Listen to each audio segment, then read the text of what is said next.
everyone. Welcome to the Thriller Zone. Do you know what today is? I should have horns and a marching band coming through here going, it's the 4-year anniversary. Can you believe this? Let's just flash back a second. Let's flash back 4 years ago. I'm in Tahoe, hanging out with my family, just chilling, thinking about launching this podcast. My very first guest was May Cobb, and she celebrated year 1, year 2, year 3. Now, she's gotten kind of fancy pants on us. The Hunting Wives just got picked up, as you're going to hear about in the show, and it's now on Netflix, so she's got her hands in the TV scene too. But today's show, I thought, okay, if I can't get May Cobb, who would I get?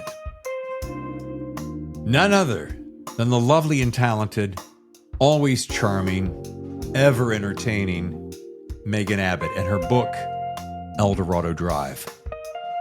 Folks, are you a fan of her work? Let's just take a little peek at what people are saying. Just a couple of people you may have heard of. Gillian Flynn, remember her? Gone Girl. Surprising, electrifying as a summer storm, suspenseful, beautifully written, and quite simply exquisite. I could stop there. But S.A. Cosby chimes in.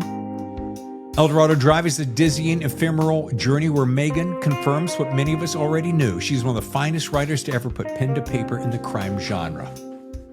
I'm not going to stop there. There's Dennis Lehane. Hi.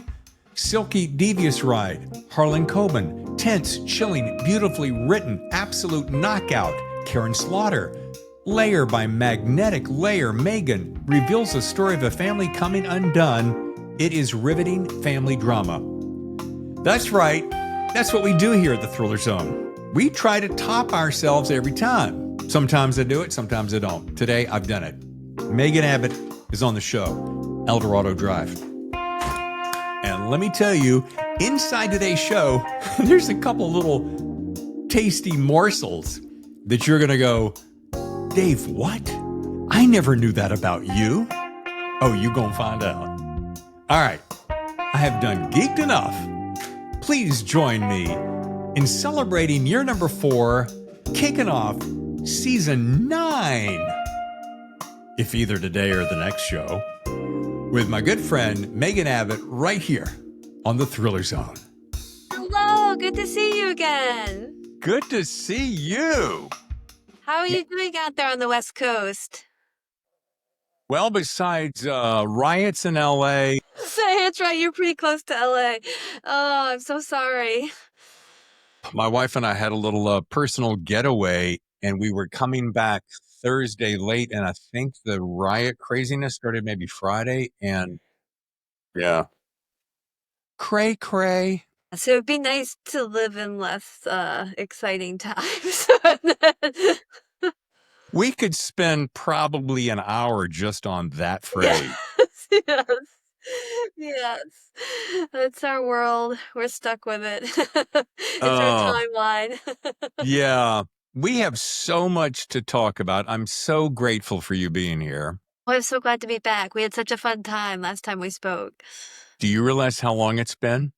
2 years? 2 years the day your book drops. Wow. Okay. So it's the end of May. So a little over 2 years then, right? I guess.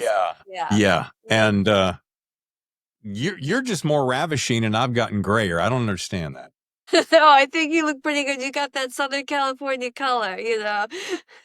Well, when it's not foggy, and you've heard the whole thing about May gray, June gloom. Yes. Yeah, we're in that right now. Yeah. Well, it's a gloomy day here too, if it makes you feel any better. But we don't have riot police shooting rubber bullets at us at the moment. Not today. There's still time left in the day. That's right. It's early. Are you on a laptop or a desktop? A desktop. Can you go tilt just a shade so I get more of that lovely face? So in other words, see how I'm getting a lot of there you go. Yes. Perfect. Yeah. I mean, I need to get all of that. Well, first of all, congratulations to Dorado Drive. Thank you. I ripped through this little bad boy. Oh, good. I'm trying to remember, what was it? Wait, I'm going to remember it because I'm going to look at my cheat sheets. Beware the woman. Yeah, that was what we Yes. were talking about last time. Yes. Also And Michigan, but different part of Michigan, very different part of Michigan. speaking of which, can I share a little personal story that Hey. has me so stinking excited? I know I sound like a geek, but so I probably knew you were from Grosse Pointe, but it hadn't gelled until I started reading it, and then I was revisiting that. And so here's the personal story. So I'm going to flash back. It's all about familiarity. It's 1986. I'm doing a morning show in Detroit. Detroit's nicest rock, NIC, WNIC. NIC, yes, that was Yeah, the soft rock. Yeah, yeah. yeah. Detroit's nicest rock. So Oh my God, that's perfect. Wow, that is a nostalgia flashback. I would have been a teenager then and had, very wedded to the radio, of course, is yeah. pre everything. So the radio was king. Here's where it gets a little beefier. So I'm working in Dearborn. Oh yeah. I'm living in Southfield. Yeah. I'm dating a girl in Bloomfield Hills. I know it well. I'm partying with friends in Grosse Pointe, and I spun tunes at a nightclub run by the mafia in Warren. Oh yeah, Warren is all mobbed up. Yeah, yeah. Yeah. East So, side is intensely, yeah, a lot of mob energy. You were really covering East side, West side, this sort of serene Bloomfield Hills, and then the little sketchier over in Warren. yeah. So, not to try to, I'm certainly not trying to up your story but I just thought, wait a minute, let me drill down on the memory bank, which is a little softer than it used to be. And I started pulling up those townships and I'm like, holy shit, look at the degrees of separation that we have. But the real reason I bring that up is the gal that I'm dating in Bloomfield Hills, AKA Bloomfield Village. Yes.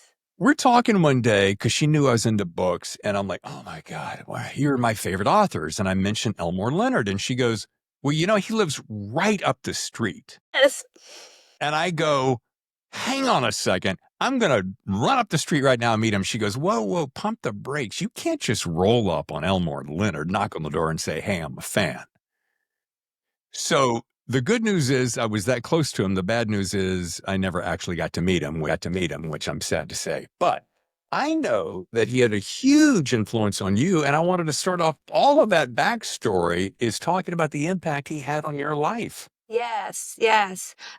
Huge, huge. In fact, I just there's a new Elmer Leonard podcast, and I did one of the episodes and was recalling it all because, I grew up with him. He really was, despite setting many of his novels in other places, Detroit was really, he was he was really the Duke of Detroit,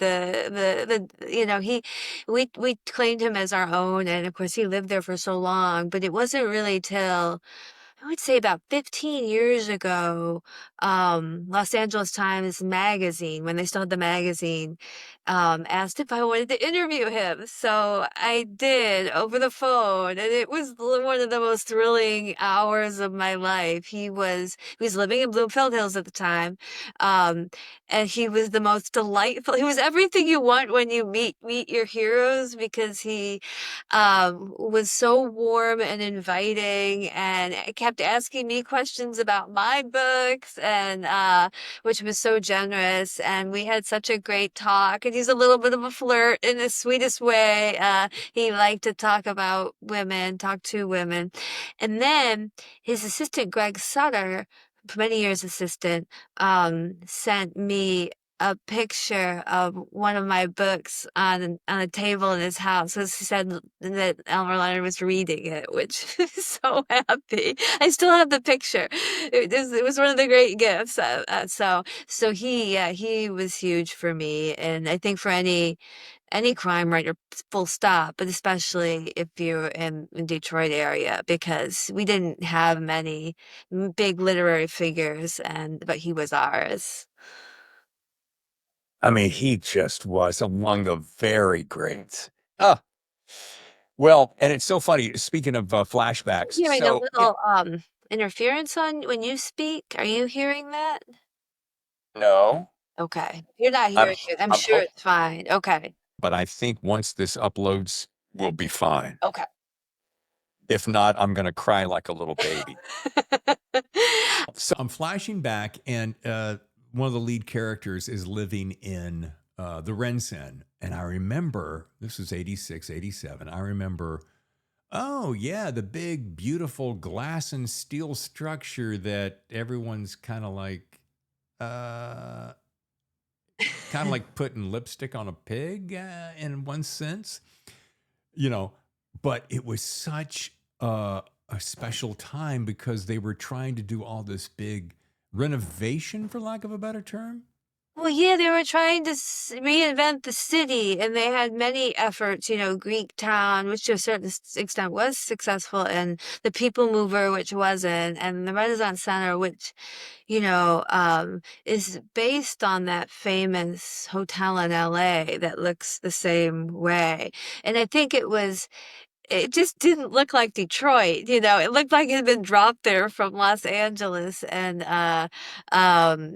was enormous and cost so much money and probably like a lot of sort of outside people making suggestions about how to rebuild Detroit after the auto industry. It wasn't organic to Detroit. And in Detroit in recent 15 years has really reinvented and revitalized itself um, in its own homegrown ways. So, but the years I was growing up and the years you were there, where they just kept having these false starts, like so many cities when they struggle with people leaving for the suburbs, etc. I want to get into Grosse Pointe because I remember, I thought I was living in, high cotton when I was living in Southfield and dating somebody in Bloomfield Hills. But then I started hanging out and partying with the folks in Grosse Pointe. That was an entirely different world. I had never seen it because I'd come from Virginia at that time. And I'm like, wow, I am out of my element. And I get a sense that although you grew up there, I have heard in interviews that you talk about, yeah, that really wasn't my scene. No, I always felt out of place. I think my whole family did. My parents were East Coasters and my dad was a professor and we were the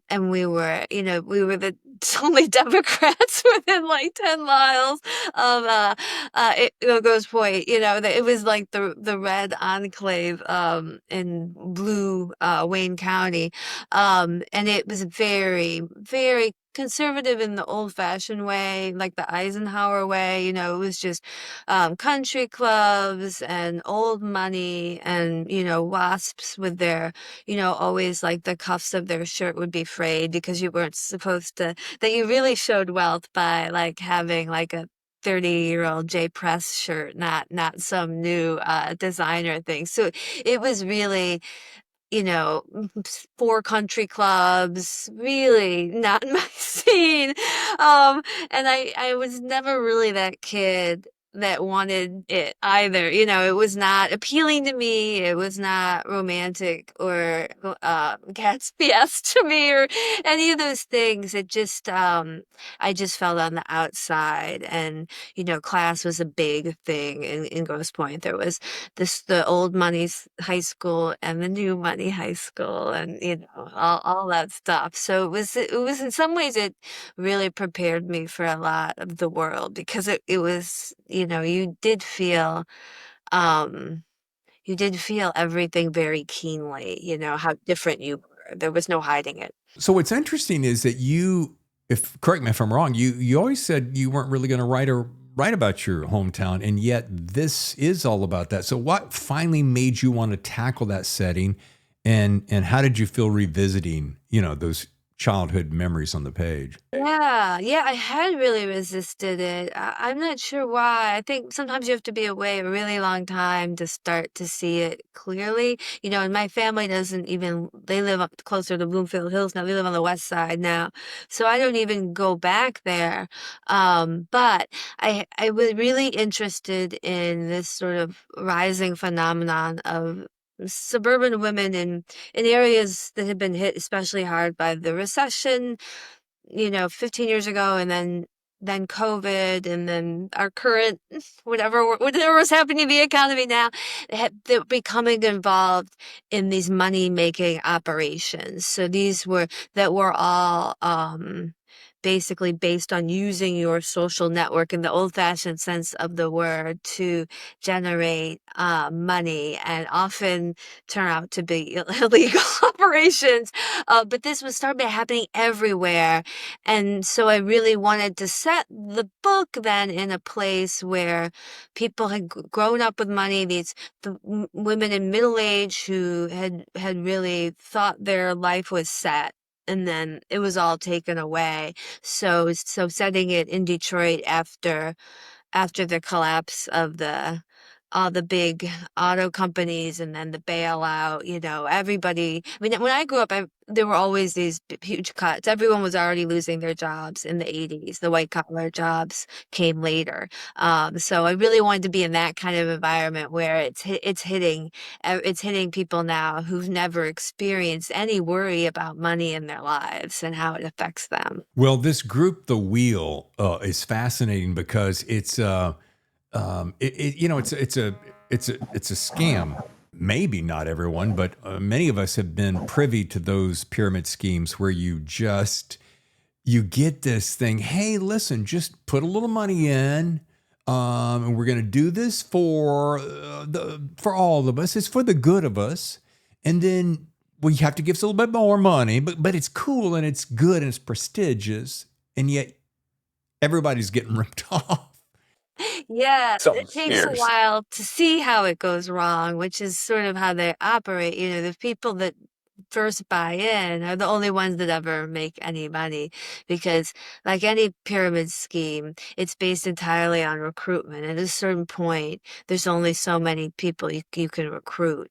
And I think it's so fascinating because unlike say like a MLM, you're not selling anything. So you're not selling snake oil or leggings that will fall apart. So I think it gives this sort of illusion of like what could be illegal about this, when the people that start it, they don't imagine that anybody will ever not be able to, there's just this sort of willful disbelief to really look into it. And the thing that, unless you're the kind of the person that says if it sounds too good to be true, it is.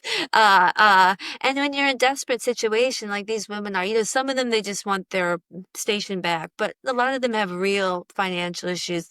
They can't send their kid to college. They have a sick spouse. And so they're sort of desperate. So sometimes when you're desperate, you don't look too closely at the fine print, and you sort of take your chances. And the way that different women would get involved and stay involved despite all the warning signs and red flags really interested me. So it's desperation making people rationalize risky choices. And this is what's fascinating me about this book is you would see, to your point of red flags, you see a red flag. Oh, it's not really that big of a red flag. Another one comes along. Well, it's kind of pink, not really red. And then maybe just one more red flag will be okay. But it's that desperation and that rationalization that goes, well, I know it's bad, but it can't, these are my friends. It can't be but so bad, right? Yes, exactly. And that the social element is a big feature in these because it's in some ways they use the language of feminism and female empowerment to draw the women together. And these are women that feel very comfortable and, in fact, grew up with groups of women, well, starting with Girl Scouts through sororities, up through country clubs and parent teachers. So they're used to sort of gathering together to raise money. That's sort of built it. This is America. That's what you do. So I think it's really easy to feel that. And from some of the ones I read about, one of these sort of money making clubs that were prosecuted for wire fraud, etc., you would hear about how for so many of them, they needed the money, but they loved the camaraderie, they loved the sisterhood, they loved sharing their anxieties about money with one another, and they believed they were really helping one another. You know, that you're recruiting someone. This is the lie, all these schemes, you tell yourself when you're in them, is that by asking my friend if she wants to join, I'm helping her because she has, he has a, has to get a second mortgage on her house, etc. So I think that that's the trickiness of it. And even when I was working on the book, I had conversations with my publisher, and many times people reading it would say, "Now, how is this illegal again?" Because you can kind of tell yourself, how is it illegal? Who are you hurting? It's your money. You're choosing to give it over. But of course, it is illegal. And but number one, it's tax fraud because you're not declaring these gifts. There's a lot of financial deceit to keep them going. So that stuff fascinated me, and the psychology among the women, especially in this case with three sisters, because they all kind of grew up in the same sense of their parents really experienced a collapse of their world, and so they really all had, in the way that siblings have had this shared trauma that is everyone's childhood. All everyone with a sibling, you've had this experience together, and the way you think about money as a child stays with you forever. So the sisters each have a different response to the fact that their family lost all their money pretty quickly. Yeah. Well, Harper, Pam, and Deborah were fascinating to follow. Harper, especially because I knew people like Harper, and the sisters, they connect. I wanted to know kind of which one, if you were to say this. A lot of people ask this question, but I always find it curious because we're all laying on our own couch while we're right, aren't we, Megan? Yes, Um, true. but did you have a particular sister that you went, this is a little bit of me and in my subconscious, and I'm just going to do a little For therapy? sure, Yeah. for sure. Inevitably, I think you understand, like, a little bit of you sneaks into all your characters, or you couldn't write them. But certainly, as this sort of outsider, Harper spoke most to me. And is this someone who's not a joiner and is a little bit of a introvert? And her sister Pam, for instance, is the opposite. She's an extreme extrovert who everyone wants to be around. And I've known a lot of women like that. Um, and they fascinate me, but I'm usually the one, like Harper, who is sort of dragging her feet, hiding in the corner, not wearing the right outfit and all that in those situations, in those sort of, um, high society situations in particular. And I think Deborah is the oldest, always the oldest sibling, carries the most responsibility, and sort of bears the brunt of everything. So I'm the youngest in my family, but it's only two. But I know my brother played that role, so I'm sympathetic to that. Yeah. Oh my Do you goodness. have siblings? I have three. Yeah. I'm Oh, okay. Yeah, so I've got an older sister, a younger sister, and a younger brother, and we are about as four distinctively different personalities as you could possibly imagine. Yeah. And growing up in the church, Oh, yeah. yeah, and you made a comment about the way that you see money stays with you forever, and I married someone who sees money very differently, and it was so Right. interesting to see. I grew up in this lack mentality and give all your money to the church, but we have so little. Why can't we keep some? But it belongs to the and I'm like, boy, that's a whole different conversation for another show. It is, but it's another example of how this operates, is you are always operating from that sense of not having enough and not having full ownership over your money if you feel this obligation to surrender so much of it. So it is like that's really hard to shake that stuff. And I think in couples and that can be really hard if you're coming from very different places about what money means and what, I think for everybody, but especially for women, it can get really, especially women of a certain age, very tied up to notions of security and safety and independence and power. It's never just about money. No. And oh God, my brain wants to go down this whole conversation of grift in the church. But again, I'm not going to go there. All right. That's a book I want to read. Well, it's so funny you should mention that because I was working on that as a nonfiction book for a while, and I realized talking to Tammy, my wife, and I said, I'm not sure I'm going to do that book after all. I think I just got all my therapy out on paper, and I'm going to let it go because I'm not going to make any friends, Megan. I'll tell you that. Yeah, I mean, but yeah, but you got to speak your truth. That prosperity gospel thing is really this sort of uh really unholy alliance between capitalism and the church is really a wild thing to see. Yeah, there's one particular guy who's got a great big grin and really perfectly coiffed hair and a beautiful wife, and somewhere in Texas, we'll say, just as a place. And when I saw what his net worth was and how many jets he had, I went, so that is God's work? But anyway. Yes. I'm gonna divert that attention. By the way, I usually go through and highlight my favorite things. Here's one of my favorite lines in the whole book. I don't know why. I made sure I remembered it. And it's so powerful in one sentence. Nostalgia is always a trap. It made you forget the things you didn't want to remember, the ugly things that keep you honest and true. My wife's always saying, what's the phrase she goes? I think sometimes you romanticize your past. Yeah, we all do, don't we? I really think about nostalgia a lot, and its dangers, because of what it erases, what it blocks out, and I suppose the essential conservatism, and I mean that not in a political sense, but in the sense of, this fantasy that things were innocent and now they have fallen, which is never true. The people are the same throughout time, and you had a child's eye view then. There were things you're not seeing in your childhood, for instance, or say sometimes we romanticize that past relationship, and of course you're only remembering those sort of butterflies and the early passion. You're not romanticizing. You're not really looking at all the things that broke you apart, and so I think, it's sort of a place we go to when we're unhappy with the now, and the nostalgia will like pop up like one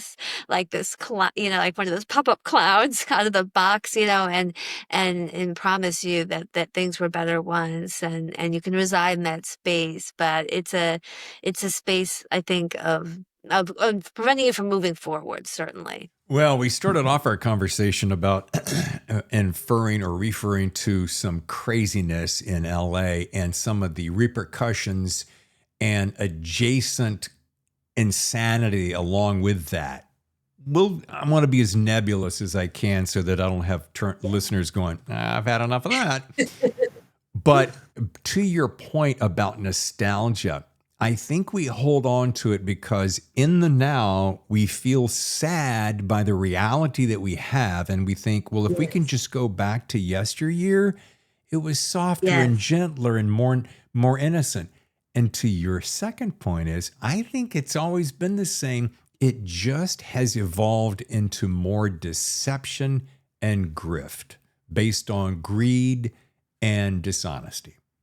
I think so too. And I think, it's it's always been the sort of duality of America is this belief in community. It's a wonderful life, the power of the small town where everyone helps one another.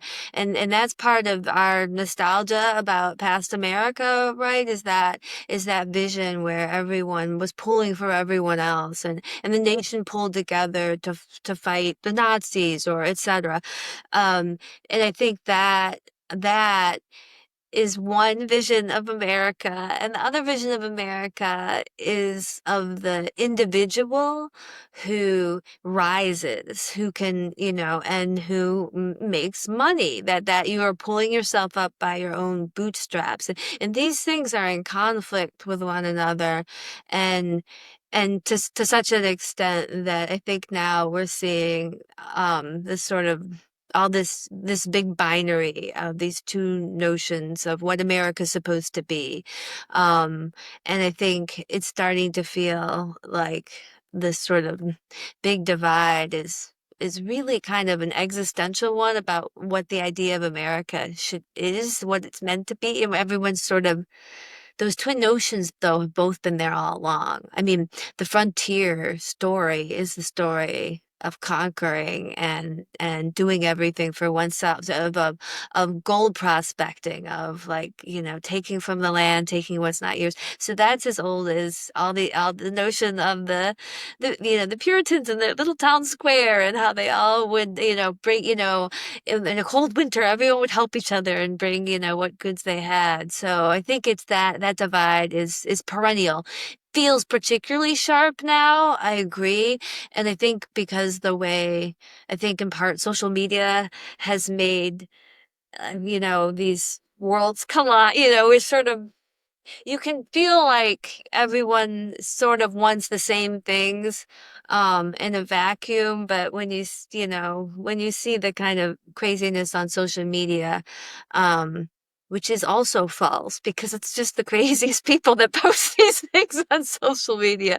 So it's this weird echo chamber. It's a strange moment um, to live in for sure because it makes you have to keep questioning what our purpose is as Americans. It's so funny you should bring up social media because I am about this close to just saying forget I about it know. because it's gotten to it. You're either swimming in this pool of anxiety, neurosis, and anger and hatred and vitriolic rage. But I think the thing that bothers me even more, Megan, and I said this to Tammy the other day. I said I am so damn tired of being sold. You can't go anywhere without being sold. And now on social media, I remember back when it was like 10 or 15, somebody's selling something. Now it's every other pain that whizzes by. And I think it's doing something, I think it's doing a great disservice to us. But that I'm probably not sounding like a very capitalistic entrepreneur because if I was, I'd be. Well, I mean, it's sort of the balance is tipped, right? Everything is about selling now because of the way these algorithms, we've given away all our information. So that made ourselves marks in the grifter language. And now we're paying the price for our convenience, we gave ourselves away. And now we're living in that reality. And you have to it's actually pretty hard to completely separate yourself from it, isn't it? I mean, for instance, it's hard to promote your book, which you want to do because you spent 2 years working on it. But you have to enter social media, and there are many joys of social media. There is a community spirit, or at least there used to be there. But I think in this extreme state we're now in, it just feels like it's tipped into the other direction. Yeah, and I completely get it. And I know that everyone, if you go to any convention, any speech, anywhere, they're going to tell you, work your platform. And I understand the fact that we need social media how can I build a book and then tell my friends to go buy it if I don't? And here I am pitching right after. I'm talking out of both sides of my mouth right now. I just wanted to be able to say. Right, right. We all are. But it's a conundrum because you want to your point, the joy that you are now experiencing after 2 years of toiling, you want to share. However, because if you don't share, books ain't going to sell themselves, and the publisher's Right. job these days, probably you're going to probably back me on this, is a little bit different than it used to be. Yes, yes. It is very, I mean, I remember when my first book came out in 2005. So this is pre-social media.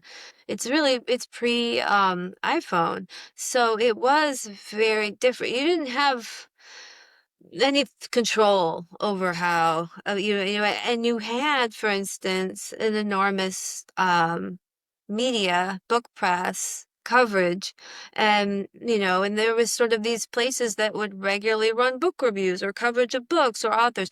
So that's all gone. So in its place now, the author is it has to carry some of that load. The publishers can't do it alone, and you can't count on them to do it alone. So we're sort of it's almost like we've just been sort of forced into capitalism. And I say this like I'm a communist, and I'm not.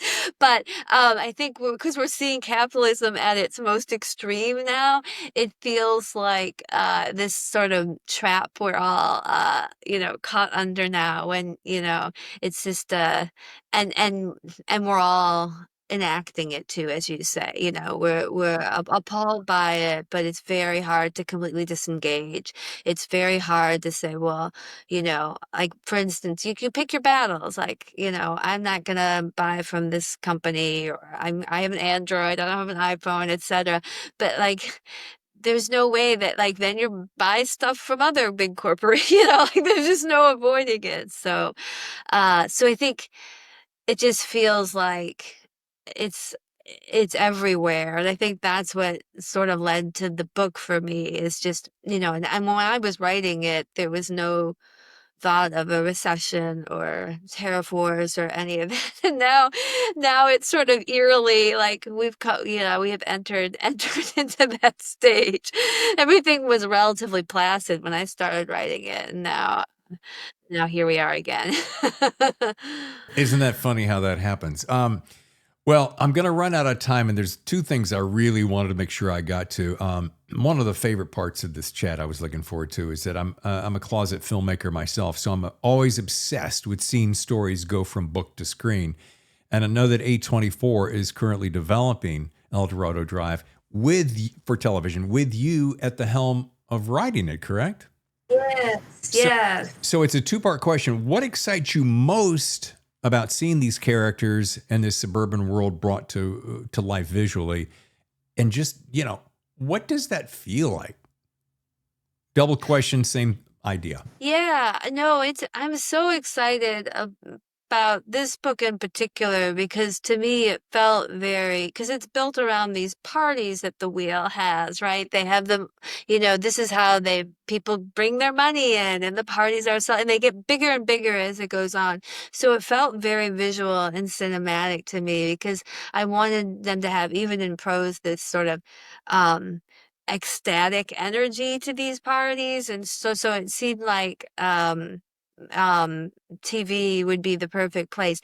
And there was so much, inevitably when you write a book you have to leave especially writing thrillers, as you leave a lot of stuff on the table because you have to keep that pace, right? You have to keep things moving.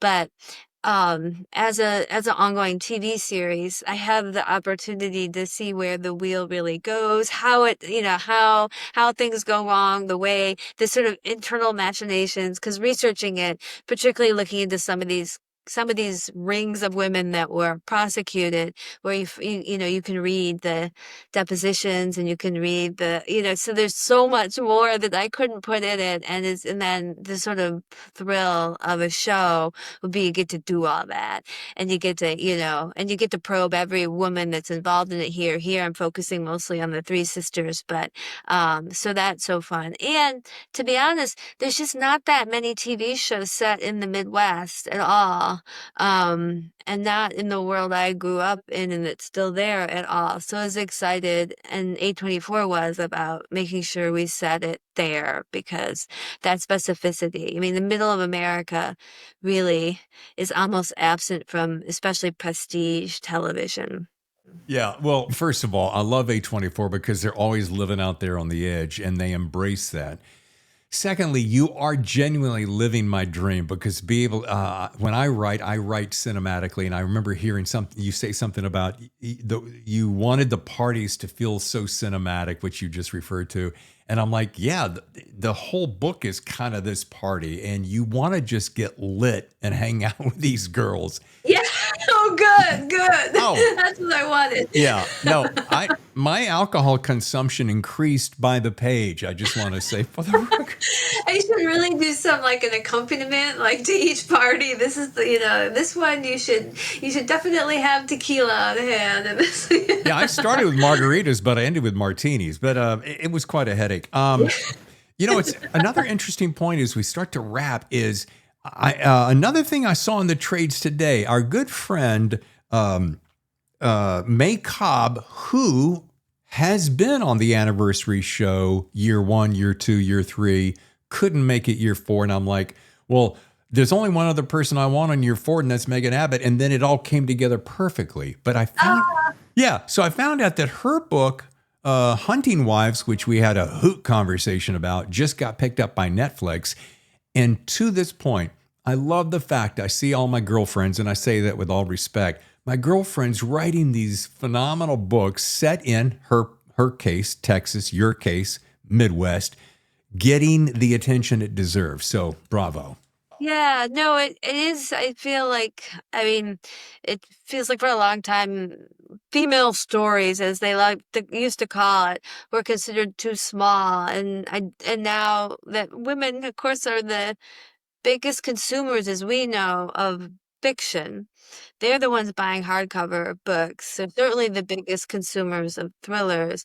And increasingly, they're the ones watching these shows. So they're, places like Netflix, they have their algorithm. They get it. They know who's making the choices of which services to subscribe to and what to stay on to. So it's a purely, I think, mercenary reason how the door has opened for all of us. But I'm walking in anyway.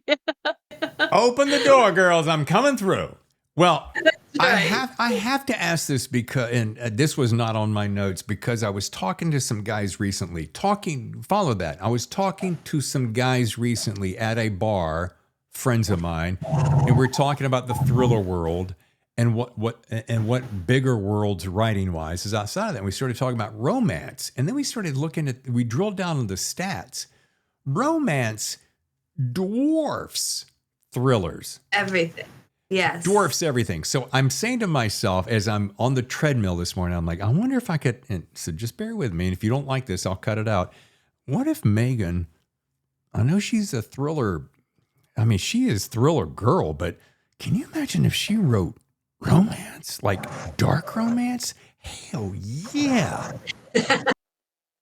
I mean, listen, I've loved the romance readers. I have several good friends, and I tell you the beauty of romance readers is they read like 3 books a week, and that is amazing to me. And I love it. I think you know how there's that new mixed genre romantasy, which is romance and fantasy. Yes.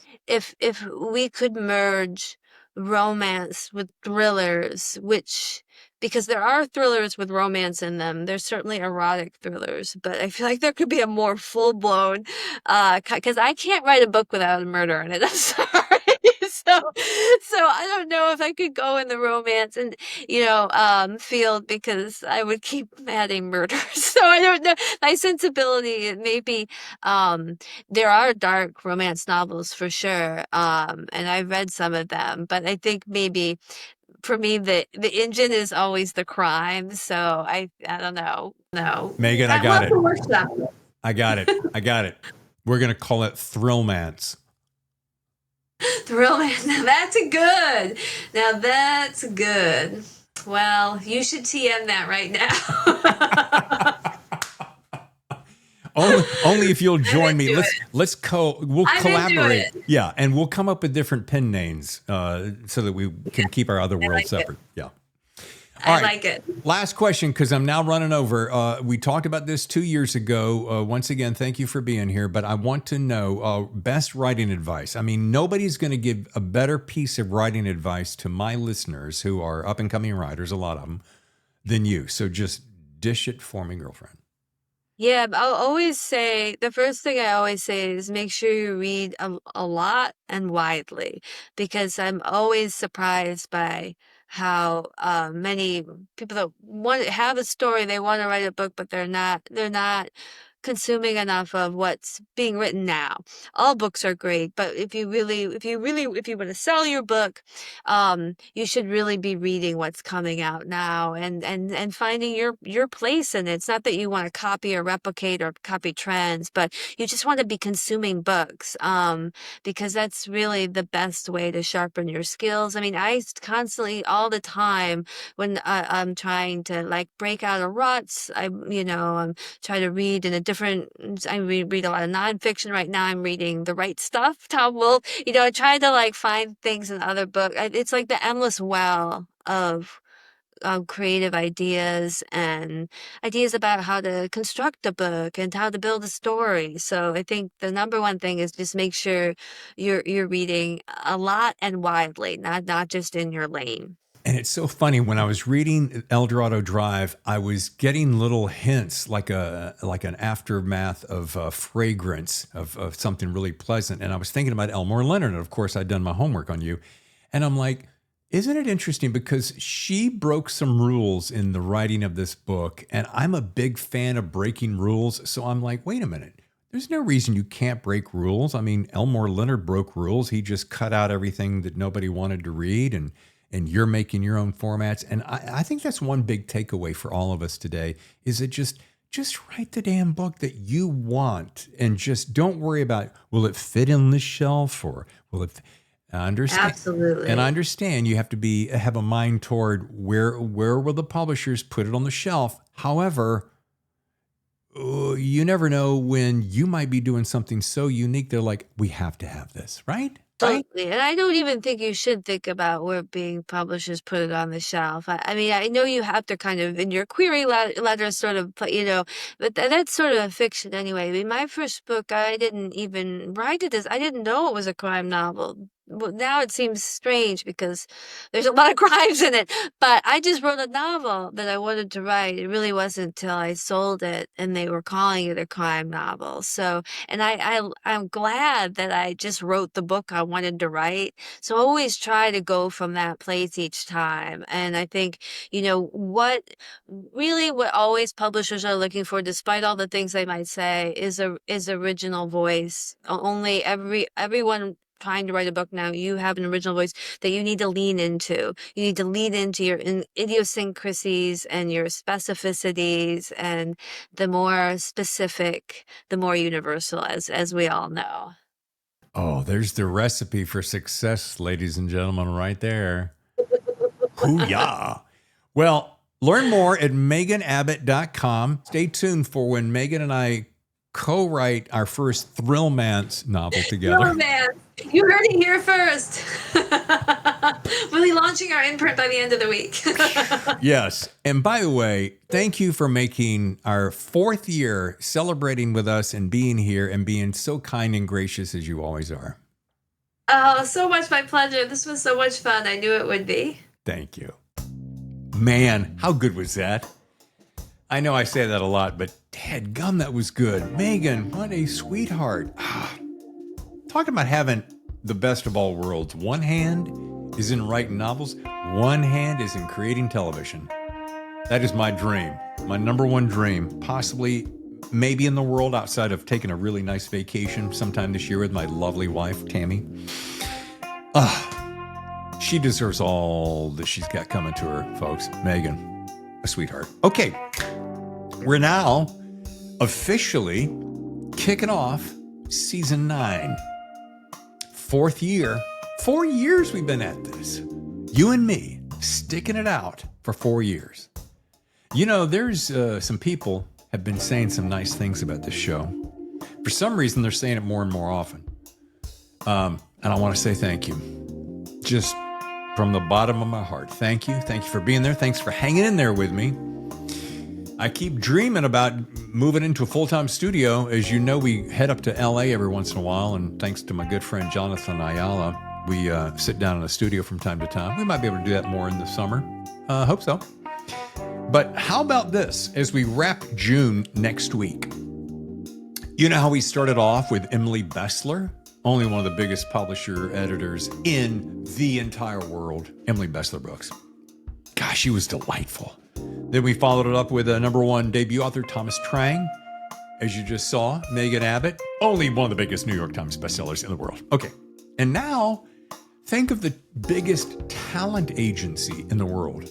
At least one of them, but near the top, if not on the top. Trident Media Group. Yeah, that sound familiar? Mark Gottlieb, you've heard him on the show twice now. Pops is coming to the show. You're going to hear in the show, I said, Robert, is it true that you went down the hall after hearing about Mark being on my show and said, son, do you think David would have me on the show? I asked him point blank, and he goes, yeah, that is a true story. So Robert Gottlieb of Triton Media Group, the chairman, is going to be wrapping up June right here on the Thriller Zone.